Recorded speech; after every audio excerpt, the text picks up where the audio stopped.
Bossing, anong balita sa buhay-buhay? Matagal na nga pala tong video na to kaso ngayon ko lang na-upload. I-share ko nga lang rin pala sa inyo ang naging experience ko sa unang pagpunta ko sa Enchanted Kingdom. Grabe, napakaganda pala dito guys, tapos sobrang dami talagang rides. Sa sobrang dami niyan, hilong-hilo ka na pero hindi mo talaga matatapos yan sa buong araw. At payo ko na rin pala sa inyo guys, pagpupunta kayo dito, magdala na kayo ng mga extrang damit. Kasi sigurado papawisan talaga kayo ng malala. Pag binalas-malas pa kayo, makakaligo talaga kayo ng wala sa oras. Kaya tara na, let's go! Mga bandang 10 AM na nga pala kami nakarating dito sa Alabang South Station. Medyo tirik-tirik na rin yung araw guys, masakit na sa balat. Naglalakad na nga pala kami nito papunta sa sakayan ng Santa Rosa. Kasi doon nakatira yung Enchanted Kingdom guys. Pero bago yan, nag-withdraw pala muna ako kaya tumawid ako sa kabilang kalye. Hala, ang pogi niya parang anytime pwede magdeklara ng hold up. Bumili nga pala muna kami ng merienda kahit wala pang merienda. At dahil si Esme nga nagbayad guys, pinikit ko na lang ang aking mga tenga. Fast forward, nandito na nga pala kami sa Enchanted Kingdom. Ang ticket price nga pala dito ay nagre-range ng 1,000 to 1,200 kung hindi ako nagkakamali kayo.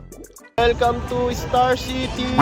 Bawal nga pala magdala ng pagkain dito guys. Ang nakalusot lang sa dala namin yung tumbler namin na may lamang tubig. Muntik na nga rin ako hindi makalusot eh. Mukha daw kasi akong hindi mapagkakatiwalaan eh. Let the adventure begin! Nanghingi na nga rin pala kami ng map dito guys para hindi kami magkandaligaw-ligaw. Tsaka para malaman ko na rin yung mga rides na dapat kong iwasan. Charot! Unang rides nga pala namin yung jungle log jump. Dito guys, sasakay lang kayo sa isang parang maliit na balsa tapos magpapalutang-lutang kayo na parang basura. Akala ko talaga nung una simple-simple lang to guys. Papala to ng bonggang-bongga. Kinakabahan na yung respiratory system ko guys. Boogs! Di ko na na-videoan guys basta ganyan kataas yung binagsakan namin. Naman namin guys yung Rialto 4D. Para lang kayo dito nasa loob ng sine. Ganda ng effects dito guys plus gumagalaw-galaw pa yung inuupuan. Parang ikaw talaga yung gumaganap dun sa pinapanood. Eto naman guys yung tinatawag na disc magic. Para lang kayo sumakay sa isang malaking plato tapos dinuduyan-duyan kayo habang umiikot. Diba? Simple lang, mukha lang din siya madaling gawin guys. Kaya sige na, try nyo na kung gusto nyo. Yun na kasi akong pilitin sa mga bagay na kaya kong gawin. Charot. Nakakapagod at nakakauho din pala magsigaw-sigaw sa mga rides guys. Kaya tara, avocado shake muna tayo.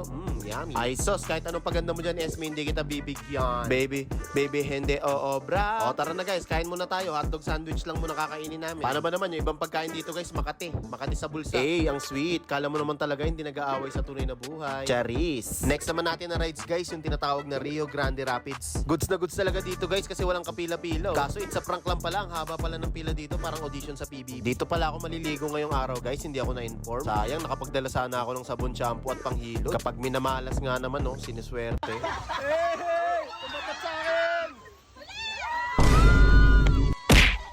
Ang sarap pala maligo sa Enchanted Kingdom guys. Kaso nga lang may problema, wala akong dalang brief. Muna kayo. May towel kayo tayo. May towel kayo tayo. Sabon.